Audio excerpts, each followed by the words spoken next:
Hey guys, how's it going? Today I'm really excited to be doing the reader problems tag, originally created by About to Read. I'm going to leave the original video linked down below as well as a list of questions. This is actually one of my favorite booktube tags, so I'm really excited to finally be able to do it myself. So without further ado, let's get right into the questions. Question number 1. You have 20,000 books in your TBR. How in the world do you decide what to read next? I usually find a reading challenge, usually on Pinterest. They have all kinds of lists, themes, stuff like that.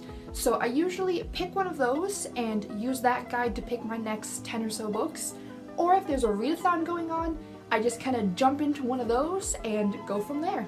I find it, first of all, helps me decide what books, and second of all, it makes it a little more fun because it feels like I'm participating in something. Even if it's a really old reading challenge or a readathon that's already finished, it's still fun.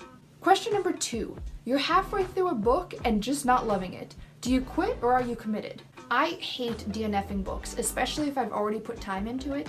So usually I'll plow through and finish it. The only time I'll actually DNF a book is if it's within the first 50 or so pages and I just hate it too much to continue. It almost never happens. It's usually if it's like maybe a completely different genre than what I expected, or I just cannot deal with the writing style. So if I'm like 50 pages or less into it and it's not for me, I'll begrudgingly set it down, but if I'm more than that, then I'm gonna finish it because I've already wasted this much time on it. If I hate a book and I'm halfway through, I can set it down, but I'm gonna be spending so much time in my head wondering how it ends, even if I don't care how it ends, if I don't care about the plot or the characters or anything, it's still gonna be in my head and I'm still gonna be bothered by it. So in the end, I'll be wasting more time by not finishing the book, so I usually just suck it up and read it. Question number 3.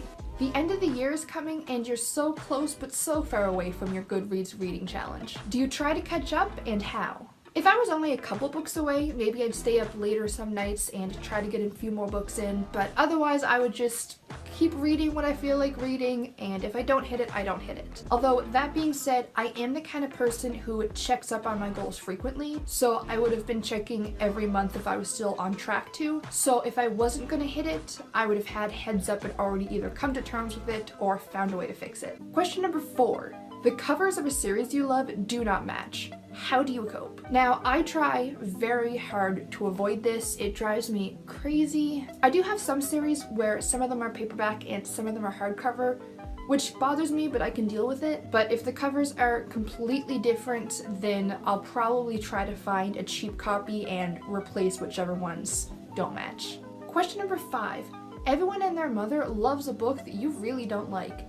Who do you bond with over shared feelings? Sometimes I'll rant to my brother. He doesn't read much, but he'll at least smile and nod while I go on and on and on about something. But most of the time, I just rant to the cats. More often than not, if I'm reading, I have at least one cat asleep on me, so sometimes I'll just rant to them if I'm not enjoying a book. Question number 6. You're reading a book and are about to start crying in public. How do you deal? Honestly, I don't read in public often. Like, I'm never just sitting around in a public place where I have a chance to read. If I am, I'd be at a library or maybe on break at work. So I'm either surrounded by bookish people or people I know and they're just not going to question it. I cry really easily with books, so if I ever did find myself in that situation, I'd probably just make it really obvious that I was reading. Like, I hold my book up to here instead of reading down on my lap, so that everyone that walks by and sees me crying knows that it's because of a book, not because I'm just a sad person and they feel the need to interrupt me and ask if I'm okay. Question number 7. A sequel of a book you love just came out, but you've forgotten a lot from the prior novel. Will you reread the book, skip the sequel, find a synopsis on Goodreads? If I loved the book, I'm probably not going to skip the sequel unless I have reason to think the sequel is really going to suck. If I forgot too much to be able to just read the sequel and figure it out as I go, then I'll just read a synopsis with spoilers, usually on Wikipedia. Ripley? Hi. What you doing? Question number 8. You do not want anyone borrowing your books. How do you politely tell them nope when they ask? I never really have people asking to borrow my books. If it's someone I trusted, I would probably just lend it to them and maybe give them a deadline of when I want it back, because I know that even when we have the best intentions, sometimes it takes us forever to get to a book. So I'd probably tell them, sure, just be careful with it. I'd like to have it back by next month or something. And if I don't want to lend it to them, I'll just say no. If I have a reason to think that they're untrustworthy or they'll damage my book, lose it, forget to give it back, I'll just be like, I'd rather not, and leave it at that. Question number 9. You've picked up and put down 5 books in the last month. How do you get over your reading slump? I usually read something by Roald Dahl. I found that works best for me. They're short, quick reads, and I enjoy them, but they're long enough that it gets me kind of in the mood for reading. Like, if I were to read a 5-page children's book, it's not going to get me in the mood to read something after that. But with those books, they're, 100 or so pages, so it's enough to get me reading, but isn't overwhelming, and it's big font, lots of pictures, very, very quick, but it really helps get the momentum going for me. And then I always make sure that the next book I read is something that I've been really looking forward to, or I really, really expect to like, because that'll just help me keep going. Question number 10. There are so many new books coming out that you're dying to read. How many do you actually buy? I have a list on my phone of books that I want to read or books that I want to buy next. So if I have a little extra money laying around and I decide I'm going to go on a little book buying spree, I basically make a big order trying to fit as many of those books as I can in the order without going over budget. So I kind of have to rank them on how badly I want to read them versus how expensive they are, and try to find that perfect balance of quantity and quality.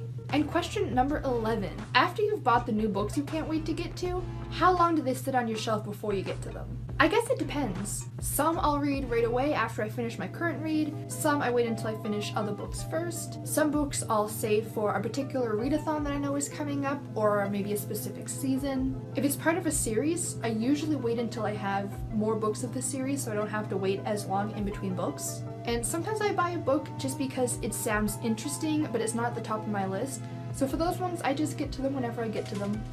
And that was the last question. So again, I'm gonna leave all the questions typed down below, so if you guys want to do this tag, let me know. I'd love to watch it. If you enjoyed this video, please click the like button so I know, and if you're new here, feel free to subscribe. I post new videos every Saturday and Wednesday. So I hope to see you guys next time, and until then, have a great day. Bye!